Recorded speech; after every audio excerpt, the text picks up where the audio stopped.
Nityanandam. You're watching NTV News live from Dhyanapitham Ashram here in Bidadi. It's Monday, January 17, 2011. Today's headlines. Annamalayar deity visits Dhyanapitham Ashram in Tiruvannamalai. NLP starts today at Dhyanapitham Ashram. Abhishekam to Sri Anandeshwara performed today. Online webinars go on throughout the day. Swamiji is still away at Tiruvannamalai, where he conducted the last rites of his grandmother on January 14th. And he's very busy right now taking care of some administrative matters in Tiruvannamalai.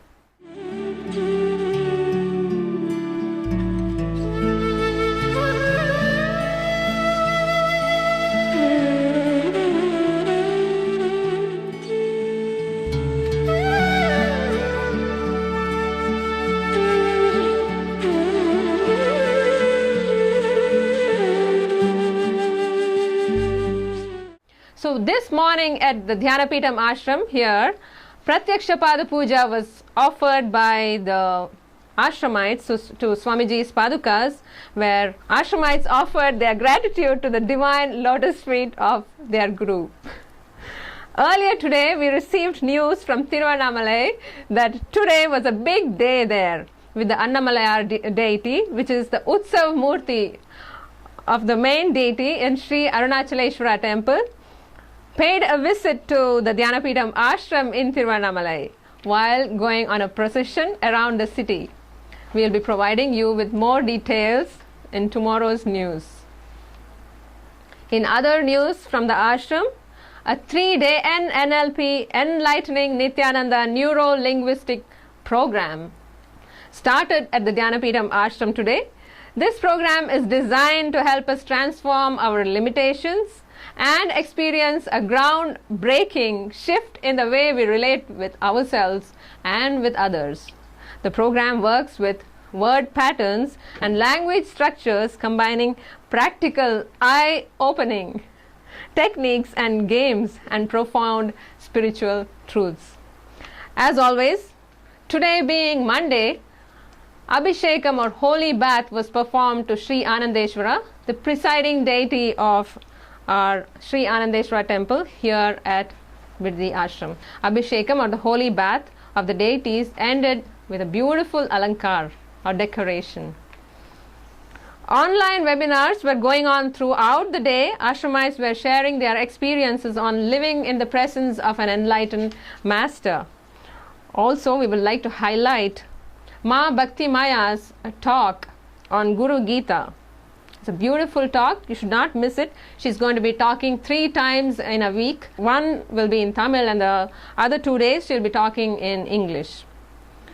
That's all for tonight. Let's end the news with a quote from Swamiji. Just be in the present and allow the time to flow through you. Thank you for joining us and stay tuned to NTV News right here for more updates. Nityanandam.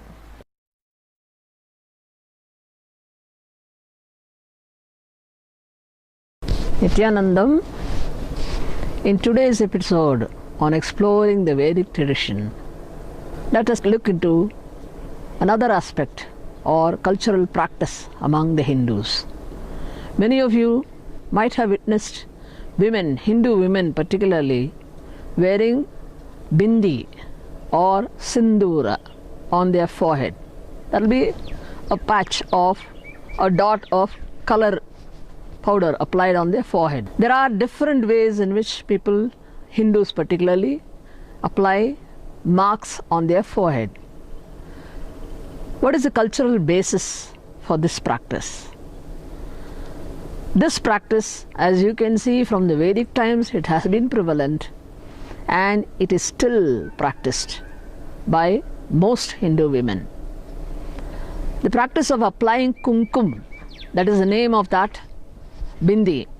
Kumkum is a colored powder which is mixed with turmeric and applied on the forehead just between the 2 eyebrows. The basic reason for that is spiritually and religiously, this nerve center where forehead joins with the eyebrows. That is termed as the seat of Agnya Chakra.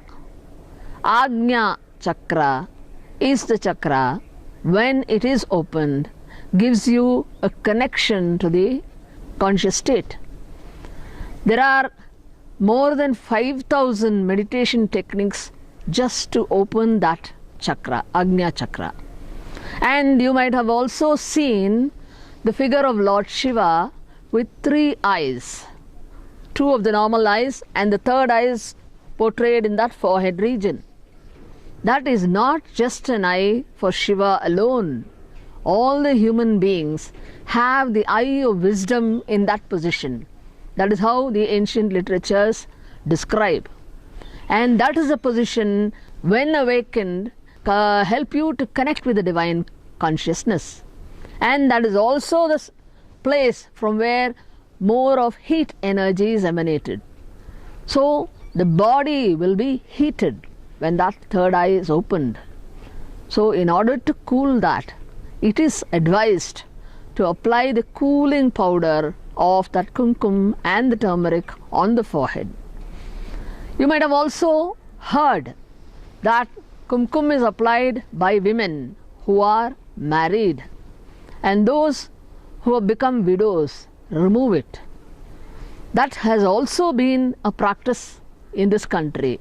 You might have also seen many women who are married, particularly in North India, they wear sindura or the dark kumkum on their parting of the hair. That incidentally is a cultural practice and prevalent among married women. There is a ceremony in the marriage wherein the husband applies the sindura or the kumkum on the parting of the woman to show that they have connected with each other. That is a symbol of a married woman. And in ancient times, socially also, women applying that were had safety from other elements who had evil eyes on them. So it was a social cum spiritual practice among the Hindus, and is still followed in many parts of this country and many parts of the world. Any Vedic custom has a significance based on spirituality.